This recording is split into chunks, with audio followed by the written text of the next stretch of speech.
শুনেন, আমরা তো আপনাদেরকে বলতেছি না যে জুলুসে আপনারা আসবেন, আসতেই হবে, এসব তো আমরা বলতেছি না। তাহলে কেন আপনারা আমাদের জুলুসের মধ্যে এসে আমরা জুলুস করলে, আমরা ঈদে মিলাদুন্নবী পালন করলে কেন আপনাদের এত মাথা ব্যথা ভাই? বুঝি না।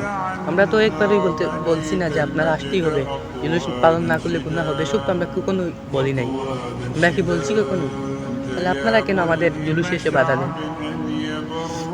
আসলে ভাই শুনেন, যদি জুলুস করলে, ঈদে মিলাদুন্নবী সাল্লাল্লাহু আলাইহি ওয়াসাল্লাম করলে কোনো গুনাহ হয়, তাহলে দেখান, আমাদেরকে হাদিস দেখান, যে এই হাদিস অথবা কোরআন দেখান যে এখানে আসে ঈদে মিলাদুন্নবী করলে আপনার গুনাহ হয়, দেখান জানেন পারলে। আর আমরা কেন ঈদের সেরা ঈদ কেন বলি? আমরা ঈদের সেরা ঈদ আমরা কেন বলি?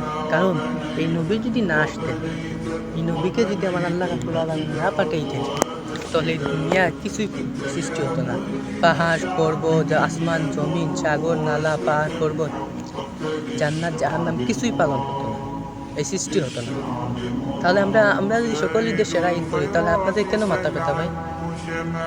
আমার তো কোনো বুঝে আসে না। শুনেন, যদি আমরা সকল ঈদের সেরা ঈদে মিলাদুন্নবী বলি কেন? নবীকে আমরা সম্মান করি, আমরা নবীকে দাঁড়িয়ে কিয়াম করি। এসব করলে আপনাদের মাথা ব্যথা রে ভাই। যে একটা মানুষকে সম্মান কি বসে সম্মান দেওয়া যায়? বসে যদি একটা মানুষকে সম্মান দেয়, আচ্ছা যাও নবীর বিষয়ে বাদ দিলাম, আপনি কি আপনার উস্তাদকে বসে সম্মান দিবেন? বসে সম্মান দিবেন না। কারণ কি? বসে কোনো সম্মান হয় না, দাঁড়িয়ে সুন্দরভাবে দাঁড়িয়ে আপনি অবশ্যই সম্মান দেন। যখন আপনার ক্লাসে আপনি যান, তখন আপনার ছাত্ররা কি দাঁড়িয়ে আপনাকে সম্মান দেয় না? অবশ্যই দেয়। এই কারণে বলছি ভাই আমার, আমরা ঈদে মিলাদুন্নবী পালন করতেছি, আমাদেরকে করতে দেন। যদি আপনাদের মনে হয় ঈদে মিলাদুন্নবী পালন করে গুনাহ হচ্ছে, সমস্যা নেই, আমরা গুনাহ কামাই, আপনাদের তো কোনো সমস্যা নেই ভাই।